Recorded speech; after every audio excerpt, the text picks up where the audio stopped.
Hey, what's up guys?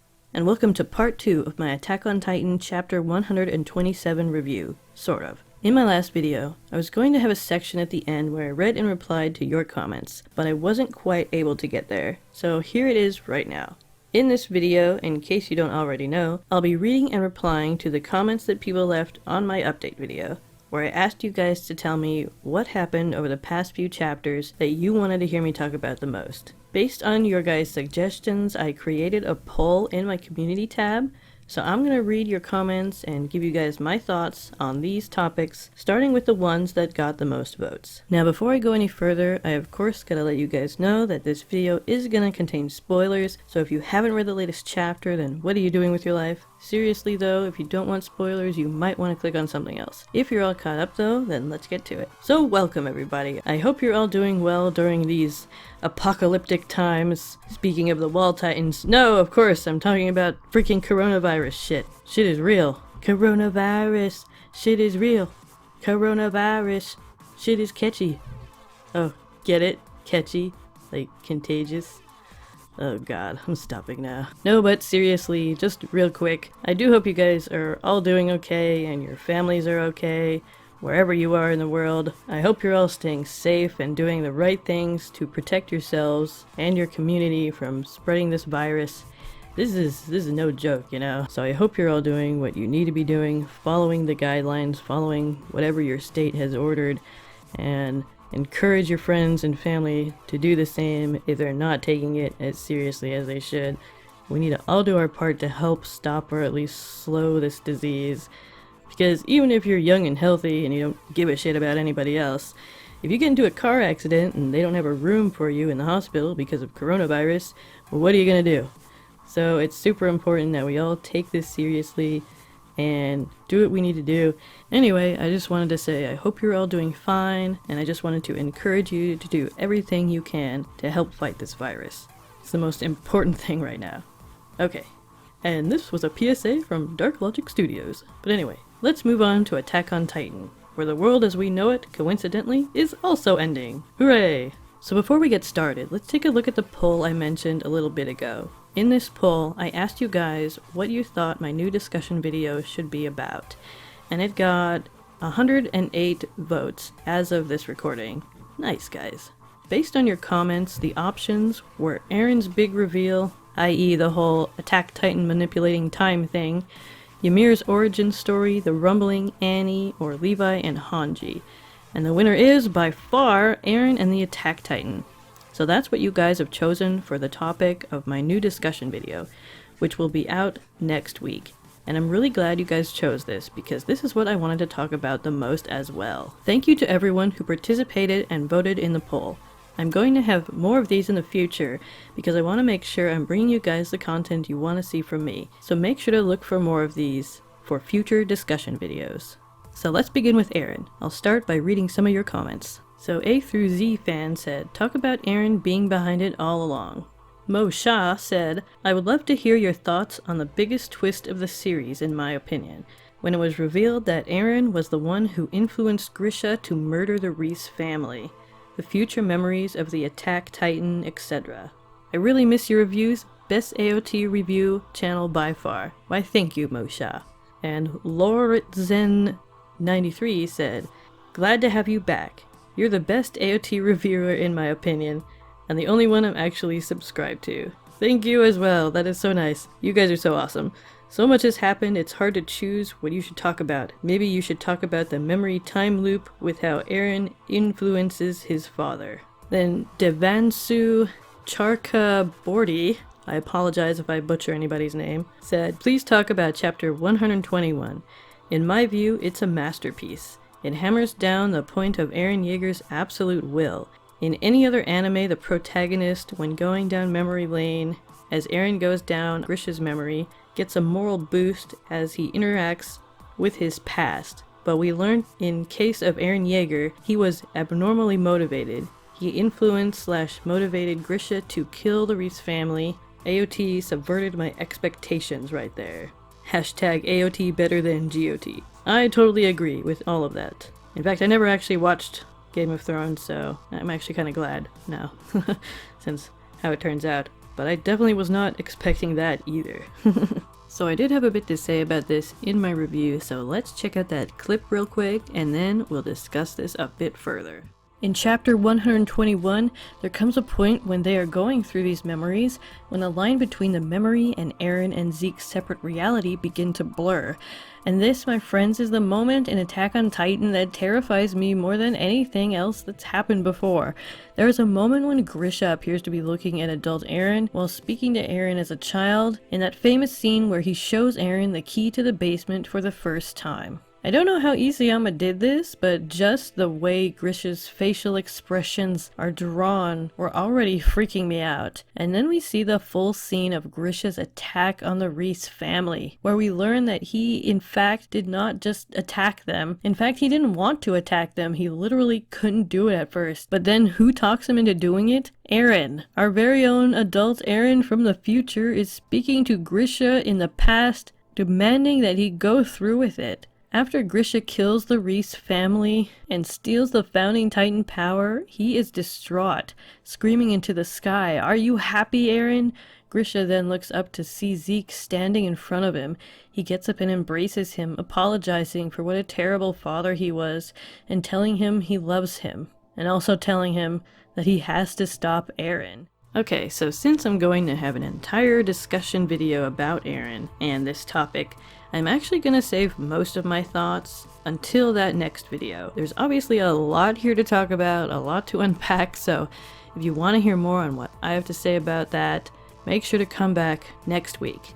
If you want to be part of that discussion, you are welcome to share your thoughts about this topic in the comments below, and I might just include them in the video, so make sure you don't miss it. That'll be Tuesday next week, and I'm actually going to start posting my videos 1 hour earlier at 2 p.m. Pacific Standard Time, or 5 p.m. Eastern Time. I just think that would work better for me, so keep that in mind, and thanks for bearing with me as I work out all the kinks. I'll make sure to let you guys know if there are any other changes. What I will tell you though is I have a little theory. It's a loose theory, I'll admit, but I'm starting to feel very strongly that GRISHA is going to be the one who ends up resolving all of this somehow.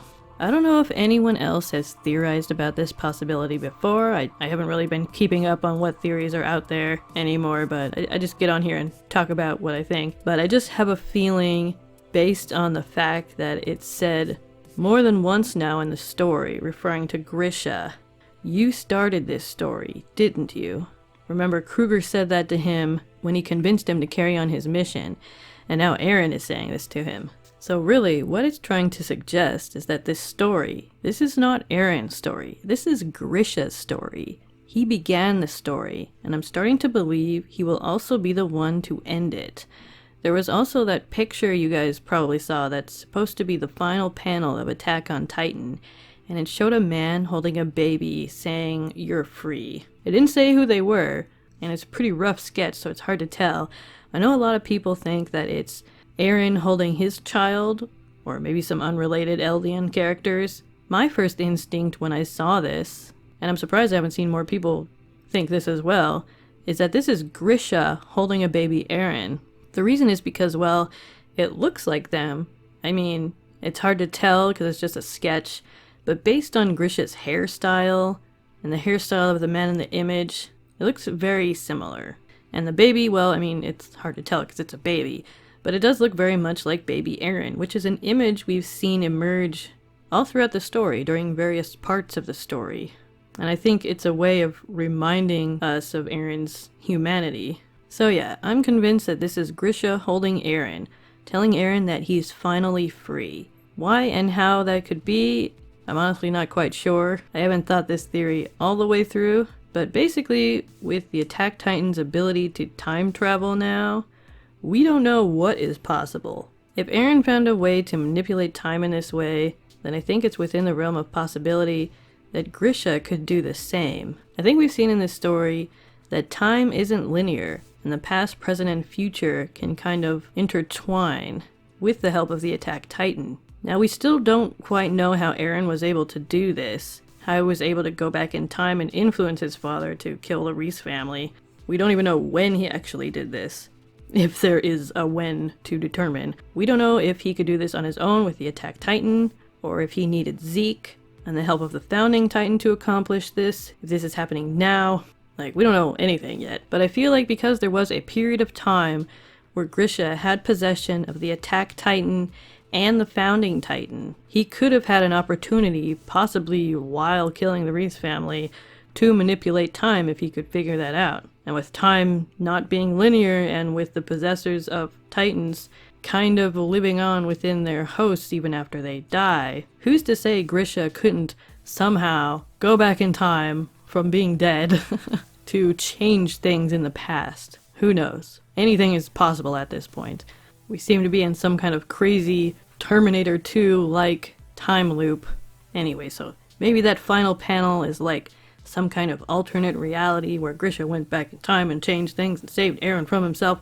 Who knows? And managed to get things to turn out differently. I don't know. Attack on Titan in and of itself is kind of like an alternate reality of our own world, even down to the map, which is literally the map of Earth inverted. So I wouldn't be surprised if there were multiple alternate versions of the events of Attack on Titan, each one based on the different choices our characters have made. I think that would be pretty cool and kind of go along with the theme of choice in this story, the theme of one hard choice or another, and the outcomes that can come of that. So getting to see a glimpse of what the Attack on Titan world might be like, if we got to go back and see what would happen if certain characters like GRISHA made different decisions, that would be pretty interesting. So, you know, what would happen if GRISHA didn't go out of the internment zone that day with his sister? What would happen if GRISHA had never joined the resistance and met Dinah? What would have happened if GRISHA had decided not to be a terrible father to Zeke? So much of the choices GRISHA has made has shaped the way this story has turned out. In contrast, Eren had very little choices. He lost his home and his parents when he was only 9 years old. His father forced him to inherit the Attack and Founding Titan. Not to say that GRISHA was totally free, he definitely wasn't. But it feels like every turn Eren has taken through his life has kind of been influenced by one person or event or another. And because of that, Eren was really robbed of the chance of being his own person, in a way. If the Titans themselves have wills of their own, and Eren is under the influence of that will, then the Eren we know is not entirely the real Eren. The Eren that could have been, if all this stuff hadn't happened to him. So, who knows? I would like to think that Eren would not choose to do this of his own volition, but then again, he did, like, hack those two guys up with a knife even before he got the Attack Titan. So maybe he is just a psycho killer, and Reiner was 100% right that he is literally the worst person to have the Founding Titan power ever. But anyway, regardless, we all care about Eren, so I just think for the story to end on an image like this, I think it would thematically make the most sense, and it would be the most powerful possible image that this could represent. For this to be GRISHA from the past telling Eren that he's free from the time he is an infant. Come to think of it, I suppose it could be GRISHA and Zeke as well, but I think it would be so much more powerful and bring this whole story kind of full circle if it was Eren he was talking to. Because Eren is the character that's been seeking freedom the entire story. He's the main character, and that has been his main goal this whole time, to achieve freedom.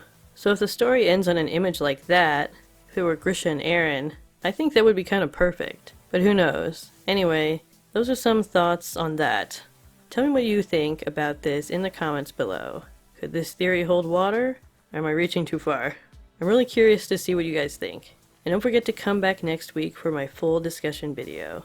Okay, let's move on. Mauve Hunter said, "My favorite moment was when Eren connected with Ymir and said, 'You've waited for someone, anyone, for 2,000 years.'" Titan Slayer said, "Welcome back. One of my interesting moments was when Eren freed Ymir." Darth Goku said, "You've definitely got to talk about the founder Ymir's backstory/origin. That is perhaps the most important reveal in the entire story of Attack on Titan." I also touched on this in my review, so let's take a look at that real quick. This is the chapter where we get the story of the founder Ymir. I have to admit I found this to be very strange at first, this whole story, but after reading it a second time, this is certainly one of the most fascinating and possibly important chapters of the entire series. We find out that Ymir was born into slavery, presumably about 1800 years ago. She was blamed for letting a pig get away, and subsequently punished by being chased through the forest while people hunted her with bows and arrows. Wow, that's messed up. She stumbles upon a giant tree, and before I continue on, I just want to say that I knew it had something to do with those dang trees. I've got a video about the forest of giant trees and how it could be tied to the Titans. I mean, come on, they're giant trees. They have to have something to do with the Titans, really. She walks into a tree, and then the first Titan is created. Maybe not the first, but the first as far as the history that we know of in the story. Now, it doesn't look like my theory about the Titans being created through science is true, because this is clearly set in a time, it's more like medieval times or whatever. Clearly they don't have the technology at this point, so my theory that the Titans were created through scientific experimentation seems to be debunked. But what is happening here is equally fascinating and 100 times more disturbing.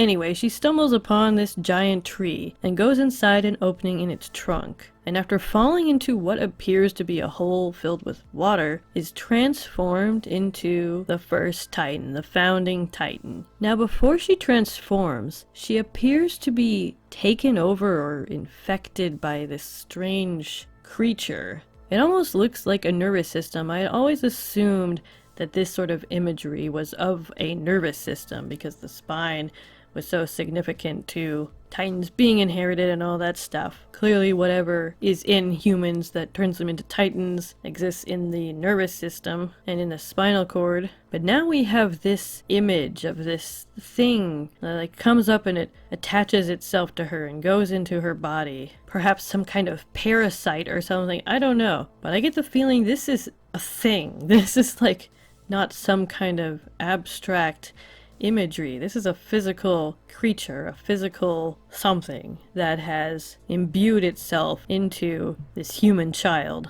So perhaps this is not just a part of a Titan's anatomy, perhaps it is something else. Maybe even something with its own consciousness and goals. We've heard before that the Titans have their own will, essentially.